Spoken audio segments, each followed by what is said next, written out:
Hey, Ag Fabs, how you going? It is Gillian flying solo here today. If you are listening to this when the episode drops, you will be getting ready to pack up and head to Dubbo for the Ultimate Farm Wives Conference. You better get in quick and get your ticket. I will hold them open for you for a little bit longer so nobody misses out. I am being joined here today by Cathy McHugh, communications specialist. And Cathy is a superstar, go-getter, urban corporate shark type person who has landed in the world of agriculture. And we're going to have a chat today about the things that she's found that we're doing really well, how we can improve, and who are the people we really need to be talking to make a difference. How are you today, Kath? How was that? Was that a good intro for you? Does that really That was great. I loved it. I'm very happy with that. I like the bit about me being an urban shark, more like an urban guppy, but urban's the word. Yeah. So how did you're now currently you're a comms officer for an agricultural representative organisation. So or comms manager, I think your title actually is. How did you get there? How did you start in your role in your career? Yeah, I think back in the day, it was a lot easier to start and just fall into things. I remember my first introduction to the world of PR, comms, and communications. I had to fill out a form at school. You kind of write down all the things that you were interested in and things that you liked and didn't like, and it formed a little like rundown of what you could be good at. And I had three things. One, and not in this particular order, but was a police officer. Two was working in PR and comms, and three was a funeral director. So interestingly, I decided I didn't want to work in the police because I was worried that the night shift meant I wouldn't get married. If only I'd have listened to that, because I'd be happy not to have been married. And then funeral director, and I still have, just an interest in that sort of industry, but then PR, marketing, comms. And I think my first job I worked in, I was a stenographer, which was, shorthand, which I did very badly. And then I moved into working with the Adelaide Football Club, the Crows. And through that, I made my connection with media. And it was just, I was really fortunate and really lucky. I think I worked with SAFM for quite a few years. And I tell you, the school of hard knocks, we worked very long hours. We were incredibly underpaid. We were amazingly passionate. I remember we would sleep under our desks a few times because we were so busy and we needed to start work at 3 a.m. But that was a passion that had ignited me. I could see the communities that we could bring together. So I think having that connection to people and having stories to tell, and bringing people together was really important. I then went to Channel 10 and lived in Queensland for a few years. And again, I knew what we did as a network producer, as a broadcaster. We were kind of the big fish. And it was really important for me to connect communities and people into that and to allow their message and their story to be told. I'm probably quite community focused. So that's kind of how my world began. And then from Queensland, I came back, and again, just, opportunities opened up. I worked on McLeod's Daughters for 7 years. I was a unit publicist. Oh, wow. I Yeah. didn't know that. Yeah, so I started with McLeod's, and that was fabulous. It was great for South Australia. I was talking to some people in ag the other day about the Willoughbys, and Oh, so you know Tom yeah, and Bill? yes, yes, yes, yeah, yes, yeah. Because I don't think. I also know Bill because he's obviously in the Bronco branding circuit, and we bought a horse off him, and he's the most unassuming bloke. And it just cements it again. Ag is such a small world. And I Yeah. reckon media and communications would be exactly the same. Oh, it completely is. It's a really it's a phenomenal little industry, and it is little, but everybody kind of feeds and helps and supports and does what they need to do with each other. I mean, we had national media coming down to McLeod's. They were fascinated by it, and I think one of the things moving into this industry for me, and I haven't worked in it before. I mean, I've had some experience in regional and rural, and just very light dipping of the toe. How fascinating it is, how interesting it is, how connected the people are in the community is. I mean, that's one of my big takeouts. So I look at this and go, wow, what an amazing group of people, passionate people that you have living and breathing this, and how incredible their stories are. And I think one of the benefits that I bring into the industry is that because I am new, everything is interesting and fascinating, and I want to learn more and know more, and just to get those stories of the real people and the real events that are happening in their lives, and how much it impacts on Australia. And if I just bring it back to South Australia, how much regional Australia impacts on Adelaide and our people here. It's and every time there's a little bit of a story, and there's more information that I glean. And we went on a tour today, at Thomas Farm Foods, and gosh, that was enlightening. It was incredible, and then just seeing that connection between the producers to the animals, to the people, to distribution, to global networks. It's amazing. And that's one of the, you and I love the same thing about ag, about it's so diverse. There is space for anyone and everything to be in agriculture if you want to be, from the ground up. Literally, there is a spot for everyone to do whatever they want. And you and I also share the opinion that we do not spend enough time or money invested in telling our stories properly, backed by data and science, in telling them to the right people. Because there's no point in me telling my story to another farmer, because they might find it interesting, but it's not going to change their perception. It's not going to change the way they vote. It's not going to change the way they think. It's not going to change the way they appreciate the food on their shelves.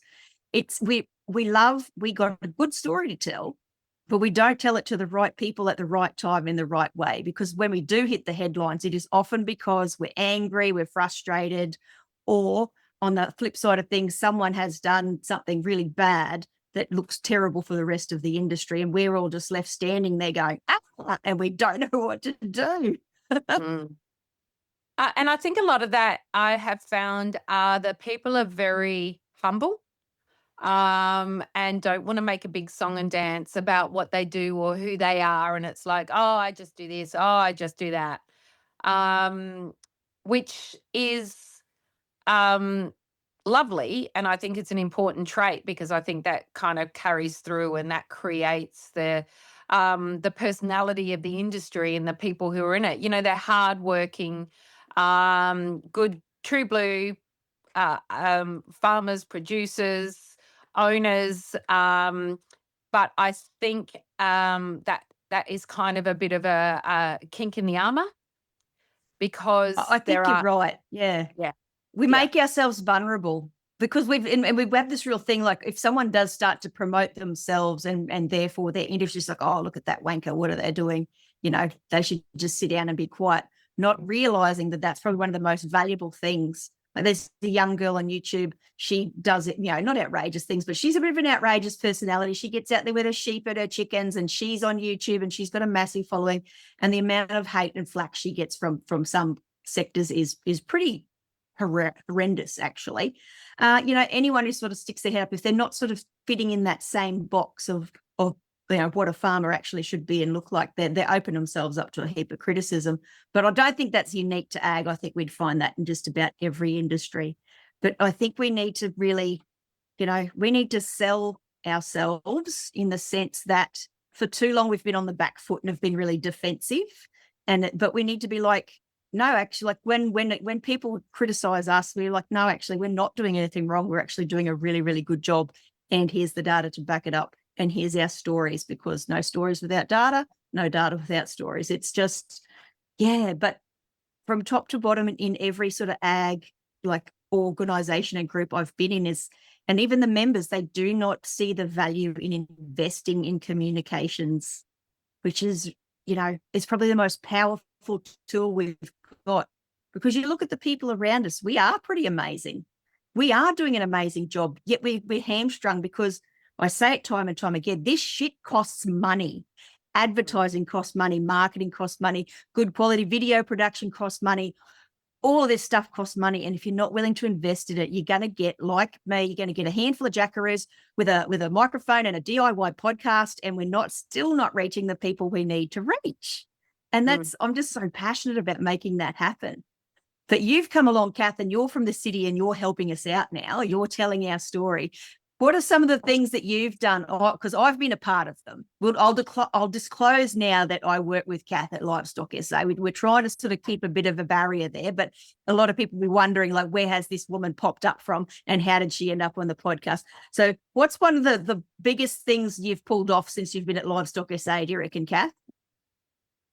Oh, gosh, what have we got? Well, I think, look, I think one of the things when I first came in was I was overwhelmed at how many, gosh, organizations there are, and how many newsletters go out, and how many seminars and webinars there are, and how many events there are. And I was just, I mean, they're all amazing and fascinating and incredible. And I was like, gosh, there's so many of these things. But one of the things I recognize, and I think this happens a lot, is, and as you said, Gillian, we're all kind of talking in the same circle. We're telling everybody the same thing. You know, we create the social media tiles, and they go out to the same people. So for us, this year, so I only started a few months ago, but it's really, for me, and because I genuinely believe there's this wonderful opportunity, it is expanding our reach into the media. It is putting our foot out, not dipping our toe, like actually going out and saying, you know what, we want to talk to people, we want to connect to the media. And I tell you, we have had such a wonderful response from media saying, yeah, you know what, we're interested. We want to hear from you. We want to know what you're doing. We want to know what your policies are, what your advocacy is, because that's what we're there for. So in saying that, that's also, that's a risk, and I get it, but we kind of have to take the risk and take the flack a little bit, because we are representing, sheep, livestock, cattle, beef, goats, all of those producers. There's a lot of people and a lot of money and a lot of people relying on us to be putting our best foot forward. So I think cutting to the chase, that was a long story getting there. Look, I think we've made really great inroads with media, in connecting in with them, and looking at different ways that we can talk and communicate. We're sharing our stories a lot more in our social and digital media. We're a long way off of where we need to be, because we have such a diverse age group of people. Some people use Facebook, some people use Instagram, some people use YouTube, some people like, paper, but we are broadening our markets, connecting in with local councils. Only recently, we've got some events happening regionally, and we've reached out to councils, RDAs, and other supportive, like-minded organisations who have been so happy to share our information, because everything we are doing is in the best efforts to help educate, support, listen, promote our producers, and we need everybody on board to do that. So I think my role really is to engage more, to listen more. I'm going out to as many regional events as I can. I love it. I love talking to the people, listening to their real life stories, and then creating that content as well that we need. I personally love the perspective that you bring as someone who doesn't have an ag background, who's like, I didn't know the Batman McLeod's daughter. So you are sort of familiar with cattle and horses, and from the shiny side of it. Yeah. The different lens you put over the things that we do, we see it as very mundane and very sort of ho-hum, just part of our thing. But you always see it as something fresh and exciting. And I guess that also then helps transmit that into the urban audiences. I think we're pretty lucky also in a sense of that in Adelaide, because it is like it's a capital city, but it's quite small. And there's like 6 degrees of separation for anyone who's in any sort of position of power in Adelaide. You know, they either went to school with someone who's from a farm, or their uncle's on a farm, or they themselves are from a farm and moved to town. Like, so there is that appetite to, you know, to tell those stories and those sorts of things and give us a leg up where we possibly can. We've just never been brave enough, I think, to sort of take advantage of that. But you know, you're like showing us the way, and I'm game for anything. I'll have a go. Oh, it doesn't matter. You know, and I think that's one of the benefits with Livestock SA is that you were like, yep, let's just give it a go, because look, it's not necessarily going to be all you know, what is it? Beers and Skittles and beers, one of them. Anyway, happy flowers. But we need to have a voice. We need to fight the good fight when we need to do it.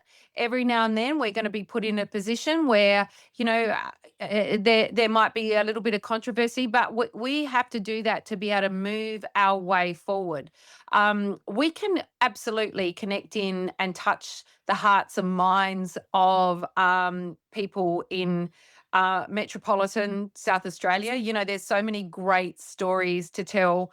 And I think that's one of the things that I do bring, is that I look at things completely differently. You know, again, we went to this event today and I was with Sophie, one of the project officers at Livestock SA, and we chatted like an hour and a half on the way, and then back into the office when we were talking about things. And I had so many questions, but those questions turned into discussion about how could we do this better and how could this impact this. And I just think those conversations, and it really opens things up about doing things differently, looking at things differently. And with communication now, it's, you know, it's just not what it used to be. There's so many other platforms, and in particular with AI, whether you're engaged in AI, and believe it or not, it is here and it is moving at a rapid rate. You know, by 2030, our whole way that we interact and manage our lives is going to be dictated by AI. So, and with AI, the more we put in and feed into the internet, right, the more when people search for us or ask questions, the more that information comes out. And if we stay silent and we're not putting that information up, then we become nothing in the world of AI. And you know, we need to have that voice, that message. We need to dictate who we are, what we're about, and share that so that our members do have that voice and have that strong identity in the community, both online, in with media, and in with our stakeholders. I think that's something that where agriculture very broadly sort of missed the boat, is that our detractors, and this is like primarily animal activists and rabid militant vegans who want to ban animal production, like, because there's 2 distinct types of vegans. There's people who just want to do what they want to do and live their life, and they're cool, and they're usually some of the most lovely, gentle people you'll ever meet. And then there's the raving lunatics who, you know, they're very destructive, they're very violent and aggressive, and they're also generally very young, switched on and tech savvy, and they sort of, yeah, they beat ag to the jump in a big sense, and sort of had control of that online and digital space. They were doing the SEO, the search engine optimization. So if you search for something, the most negative things about the industry would pop up first. And again, people say, well, why aren't we doing this and why aren't we doing that? Because as industry participants, you don't value it and you won't support your representative bodies in paying for it, because that shit costs money. Yeah. I just have to keep coming back. If you want, like, wool is the best natural fiber, you know, cotton, people who are listening might get a bit upset, but if you want that at the top of the search engine, you have to pay people to manipulate the data, like not the data like the facts, the data like the actual bits and pieces on the internet. You have to get them to boost that up there and put it there, and it takes time and money. It's a lot easier now because AI can also help you do that, but our detractors are doing that at the same time. And it's, you know, it's what do you do? Because, when a kid is sitting in inner city, Sydney, and they're writing an assignment or something, and they tap it into Google, is sheep farming in Australia environmentally friendly? And the first thing that pops up is no, then we're setting the scene for them to grow up with a perception that agriculture, and especially animal agriculture, is bad for the environment. It's bad for people, and so they're being taught, even if it's not explicitly taught in schools, they're being taught by society or whoever they're interacting with on the internet, that it is a bad thing. And we can't ignore that. We're not going to correct that with a few nice newspaper articles and that sort of stuff. It is a much bigger thing than that. Yeah, and I think you were talking about one of the girls who's on YouTube, and there's a few of them around that are really they're young, they're tech savvy, they it's like no holds bar. They kind of talk and represent as they want, which I think is just so refreshing. They're not being censored. I imagine that they would cop a lot of flack from a lot of people. And the thing is with these, with the groups, the anti-animals and activists and those sorts of things, they have global groups, right? So they're Yeah. really professional. It's not just about their little community within a 500-kilometer radius. This is international. So they have all the systems that they need and algorithms to go in, hone in, and attack people. So I think these young people who are out there sharing stories on Instagram, on their Facebook, on TikTok, on YouTube are fantastic. They're the ones that are that's that sort of next generation of communication. And also sharing the real story of actually what goes on, and not being, not having this sort of skewed perception that is sort of being directed by a zealot group.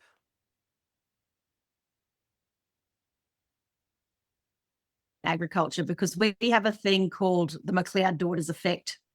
And after McLeod's daughters started and we were trying to recruit for staff, all we got were very young girls who wanted to ride their ponies all day. And it's like they had the passion, they were going to live the life, but they were not prepared for the reality of what living and working, especially on a large scale cattle station, was actually going to be like. And for some, it was a real sink or swim moment. They took up positions on large pastoral stations. They went up to the Kimberley, they went up to the Territory, and some of them were horrified and immediately went home. But there was a strong cohort who said, this is what my life has been missing all this time.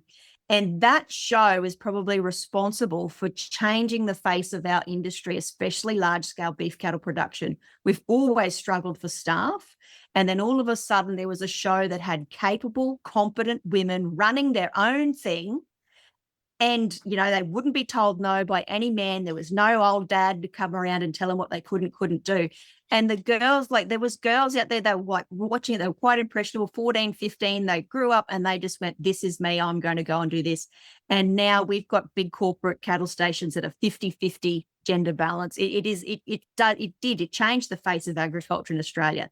Unfortunately, I think some people are still catching up with that, especially within the industry. But it's that proves that power of representation and communication and storytelling. It can change, a whole demographic. It can change a whole industry if we get it right. Look, absolutely. I mean, every organization from, a Nike shoe store to fashion to, events, to politics. It's all run by a narrative, by a conversation. Yeah, one of the greatest movies I ever saw, which I loved, which supported kind of really it exaggerates my industry that I'm in. But it's called Wag the Dog. With I think it was Dustin Hoffman was in it, and I'm pretty sure Al Pacino is in it.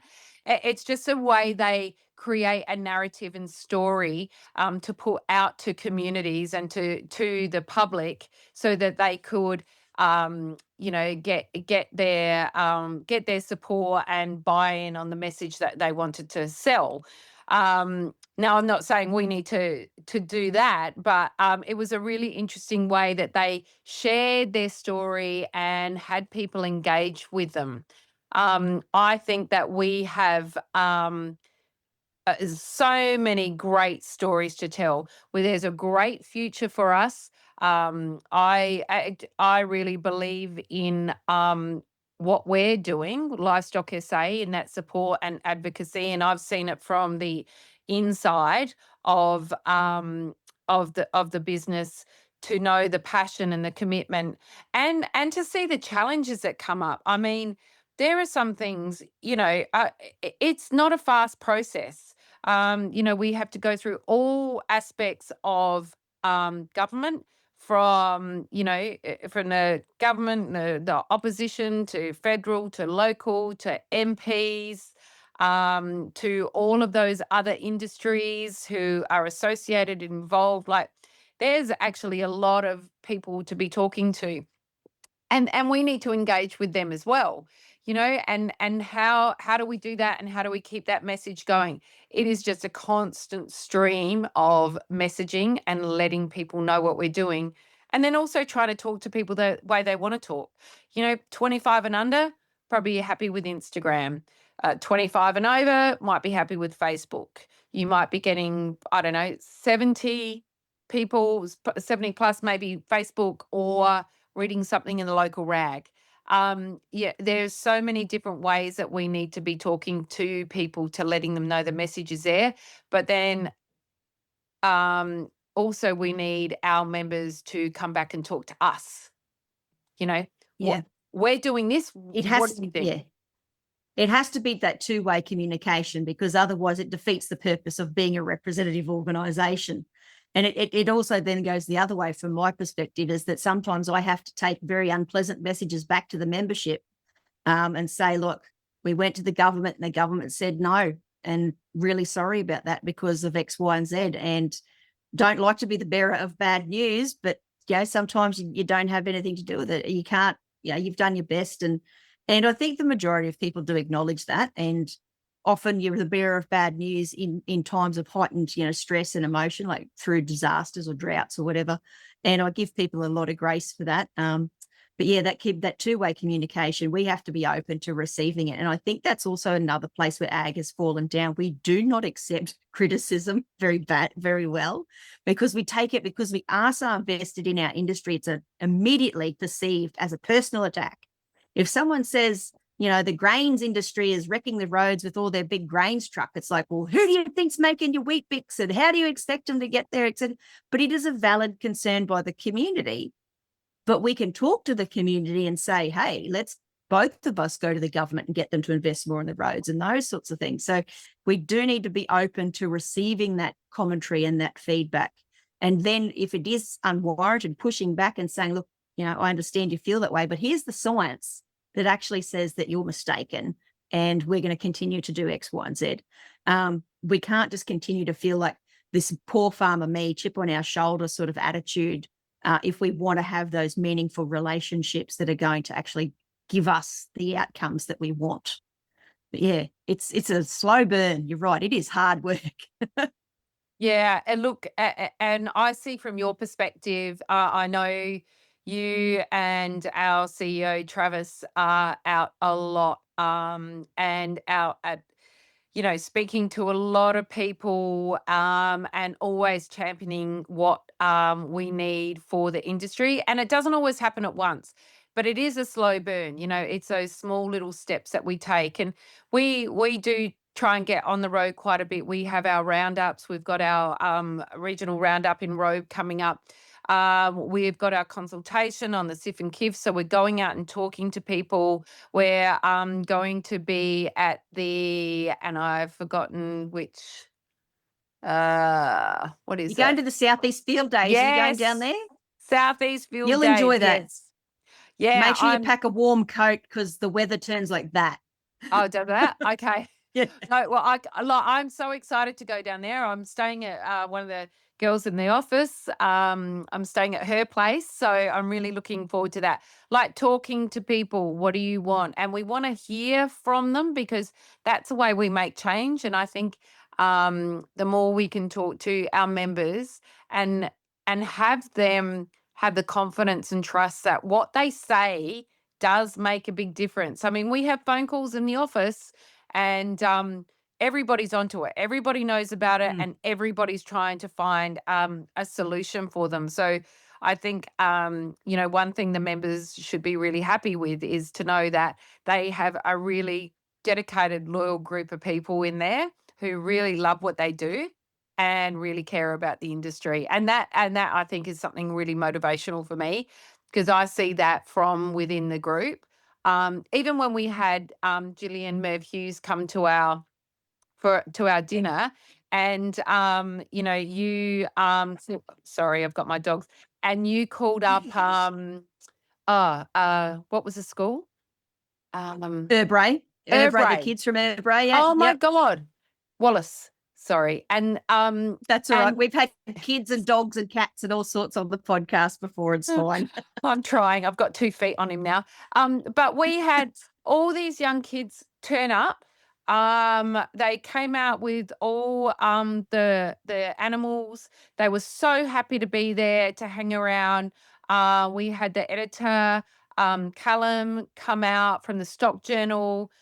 And I was just like, you know what? There are not many industries I know that from a phone call can go, yeah, let us get all of this together and come out, and there's no pressure. We're just going to hang around and help you. And for me, that was a big turn. Well, yeah, that was a big moment where I went, you know what, this industry's got so much bloody heart, and they need to trust.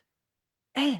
And they wanted nothing in return. I That's know. like how many, like, because like it's pretty common in most interviews. Scratch my back, I'll scratch yours. I made a couple of phone calls to Erbray and they rolled up and I said, look, we'll give you fuel money, contribution to the project program that you're AGPA, and they said, no, happy to do it. Yeah. And I could have probably rung any producer within 100-kilometer radius of Adelaide and gotten the same response and said, yep, I'll come with my sheep. But the benefit of having the kids from Erbray there is all these animals were halter broken and we could scratch them and lay all over them. It was lovely and it was beautiful. And the mainstream media missed a trick that day by not turning up because it was gold. Merv was such a good sport.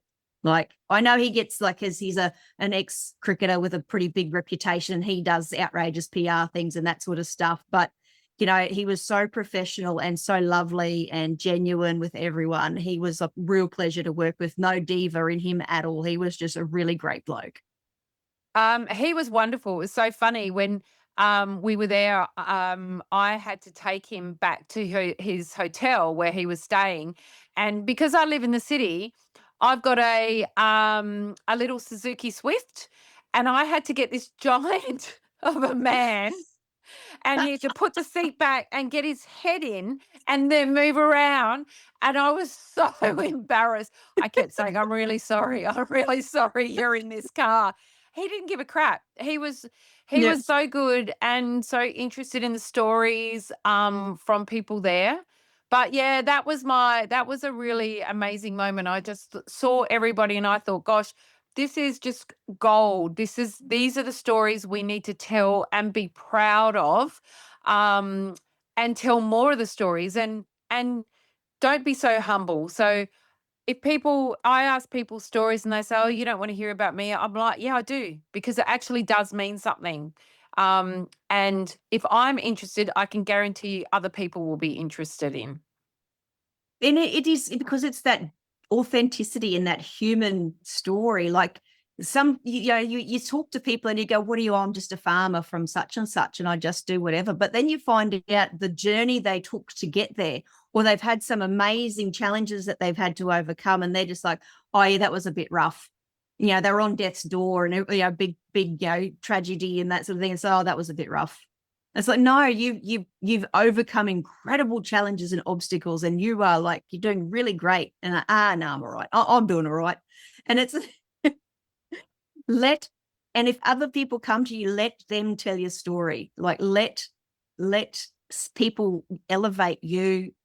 Even if you don't want to do it for yourself, do it for the industry, do it for agriculture. Let us share your story. Let us tell your story to make sure that everyone knows that agriculture is a pretty amazing place and that we're doing good work. Yeah. And, for lots of reasons, besides the, policy and advocacy and all the things we're going through. And, today we would talk, it was all about carbon, Mm. which was really interesting for me because I left going, hang on a minute, does this mean this, which means this? Again, coming from a sort of different perspective. And I'm thinking, well, how does that actually stack up and who ends up paying for it? But Us, again, generally. yeah, yeah, and it's kinda like, but why should you? So, that comes into Mm. that advocacy then. But the stories that you can tell and the people that you can reach can make an impact. And there are so many, besides the media. And again, if I go back to the print media and the regional media, which is so important in regional communities, it's important we support them. It's important that we share stories with them. All of them were saying, yeah, we want to hear about your stories. We want to hear what you're doing, the good stuff. There's going to be some bad stuff, but the more we talk about how good we are, what we're doing, the positive impact we're making in South Australia, in Australia, the better it is for us. We have to have that really strong voice. And I think it's something the agriculture community should be really proud of because there are incredible stories to tell. And I haven't even scratched the surface on it yet. I think ag has a pretty bad reputation for giving rural press and rural journos a hard time because they expect Yeah. preferential treatment because they have the word rural or agricultural in their name, or they're writing for an agricultural masthead, not understanding, like I know the state of journalism's probably progressed steadily downhill over the past 30 years, but journalism is a job. It is not just to tell good stories about you because they think you're a good bloke. They do have to, if they're doing their job properly, they have to examine the issues and get different perspectives and present it in a way that the reader can make up their own mind. It's not just to say, Joe Blow Farmer is the best bloke ever made and sheep are the best industry and cotton's great. And all that. They have to present the facts in a way that is entertaining, retains readers, and also informative enough with not putting too much of a spin on it, but lets readers make up their own mind. And a lot of farmers go out of their mind if a rural masthead prints anything about fake meat or vegans or environmental impacts or anything like that. They just like, oh, why are you even printing that stuff? Well, someone has to tell us because we can't just live in our little bubble. We have to, peek up and have a look what's happening outside so we know where our risks lie. We can't just pretend that everything's rosy. And unfortunately, that often falls to the journos and they cop a lot of flack, sometimes personally because of it. We need to lay off them a bit.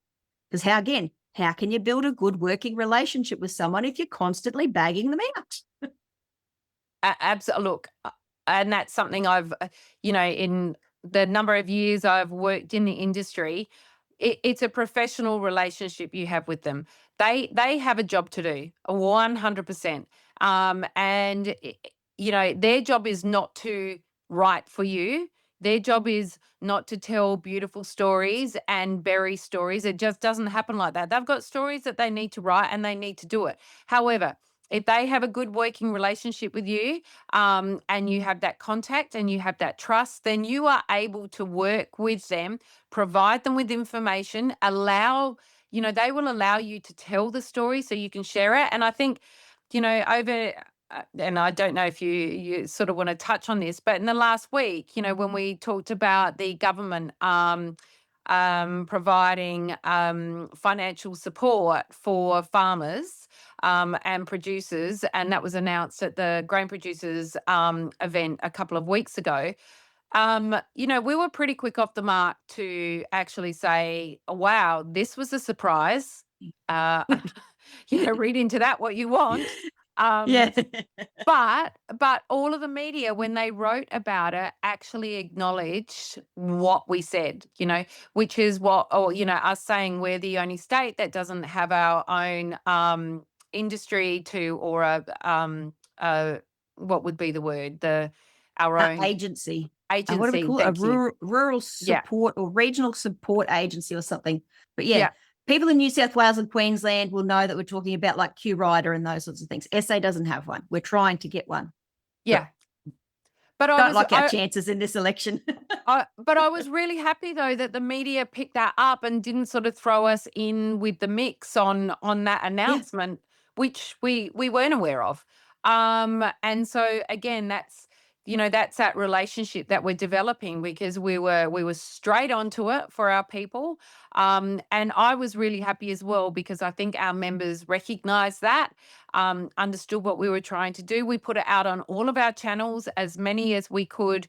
We sent it out to all the media, put it up on the website, put it up on our social media. We updated it, put it out in the newsletter, all those sorts of things to tell people what we were doing. And again, I think we were treated quite fairly in the media with our response. I think, like, and I know it's not going to be sunshine and roses forever. I know sooner or later something's going to happen, and I'm going to really not look forward to standing up in front of a microphone or whatever. It's going to be really unpleasant. But in the back of my mind, I am aware of the fact that journos have a job to do. They've got bills to pay. They've got editors who are dictating and shaping the way the stories look. It's, you can't take it personally. You can't, everyone's got a job to do. And if, a newspaper or a news outlet or a media outlet decides to print rubbish, then it's our job to push back on that as well. And, they have to hold us to account. So yeah, I like having that open and relationship with the media, because if you keep that in the back of your mind that they're not there to do you favors, but if you have a good relationship, at least if something goes really badly, they will ring you first. And that's the best you can hope for, is to be the first comments they get, or to be the first bit of information they get from you. And it's well worth keeping that in mind, that if you're the last person that they ring, you're not going to come out of this very well. Absolutely. Well, you lose your voice, you lose your opportunity to say anything. You're on the back foot. You're just chasing after you're just chasing after an opportunity to say something. And I think, and it's not just this industry, I've got to say, there's a lot of people who will be like, oh, no, I don't want to say anything. Don't say anything. Just don't say anything. Say no comment. And that's when you've really got to trust your comms person and your media person to say, no, this is where we need to be on the front foot. This is where we need to be ready to say something. And this is the time we need to sort of call to arms and represent and share our opinion on things. And it may not be popular all the time with the media, and it might cause a bit of a shitstorm. But that's the kind of role, that's what we have. We've taken on that responsibility to say we are, to our over 6,000 members, we are going to stand up for you, and we're going to talk about what you need, what you want. We're listening to you, and we're your voice. So we kind of have to, that's our responsibility to say, yeah, we'll take the hits, but we're going to fight for you. And that's also why that two-way communication is so important, why it's so important for members to engage with their representatives and to say, look, this is what is really important to me. This is what, this is what's going to help me stay in business. This is what's going to help my family, my community. And that goes across any sort of representative organisation. If you don't engage, because you've heard me say this before, Kath, if you choose not to participate, you forfeit your right to complain. There is no point in whinging like shit that you don't like what your representatives are doing if you have never bothered to tell them, or to turn up to a meeting, or to read the newsletter that we put out, because there's so much information goes out. And it's not just from us, it's just from everyone. And I know everyone's bombarded. There's a different newsletter every day, at least in our inbox to read. At least read it and inform yourself, because, I can't go around and door knock every single person in South Australia and say, look, have you heard about what we're doing? You have to sort of take a bit of responsibility for that as well. And, I think there is, in the past, not with Livestock SA, but there have been instances of organisations not being as open and as transparent, because not that they're doing anything dodgy, but they knew it wouldn't be, the membership wouldn't be pleased. And so then, you build that distrust. And then so any decision you make moving forwards, get fraught with danger. So it's better just to be open, honest and transparent, and just wear it. You'll get it right most of the time. Sometimes you'll be unpopular, but you just I think you do. you do. And it isn't it is always going, there are going to be challenges, and especially in the industry we're in, and especially the changes that we're, that are coming up. And, we've got our election, we've put our election priorities. And I know, again, you have both been and are constantly talking with government representatives and letting them know, what you're hearing, what we need, how we're going to make changes to things. And it is always a challenge. And the whole world of communications and media is at its essence, it just goes back to talking.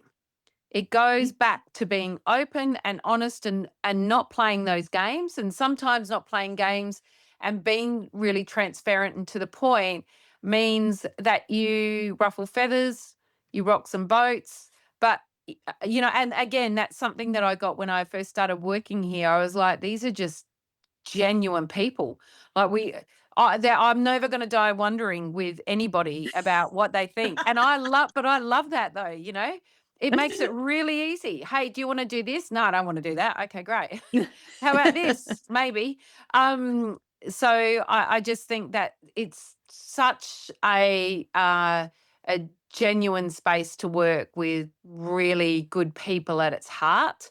And that's also, connecting in, because the challenges that producers face is immense. And the more I'm in it, the more I think, my gosh, they just want to get out and do the job and look after the cattle and the sheep and get them on a truck and all those sorts of things. But there's all these other, the financial aspects of it, and then, working with the generations and who's coming in and who's taking over, and then the tech that's coming in, and then investment in machinery, and then diversifying on the land, and and that's massive, that they need to do, and we need to be able to support that and help them with knowledge, with information, with sharing, and again, like you said, being that voice. Like, it's so important. I'd rather my phone run off the hook with people telling me what they want and what they're thinking than having silence. Yep, that's what I would always prefer. Like, I can wear a lot of stuff. I've got pretty broad shoulders. I would always prefer people to say, look, this is what I want, this is what I need, because then at least you can be upfront with them and say, I already know for a fact that that's a no-go. When we're wasting our time on that. Let's think about something you can get, perhaps. Or that's never been brought to our attention before. Let's give it a crack. Let's do it. So, Kath, we could both sit here and talk about this forever, Yeah. and we have done on several occasions before. Quick chats have turned into many hours of when we should be working and actually disrupting the office. So let's finish off. What are your top 3 tips to communicate outside of ag? If you're going to try and tell a message to someone who's not familiar with agriculture, what would your top 3 tips be? Gosh, my top 3 tips would be: don't be humble, believe in your story, and look outside of the little community. And by little community, I mean, whatever space you talk in, and share that story outside of it. Like, you guys have got all good stories, all of it, even from the bloody dogs on the farm, you know.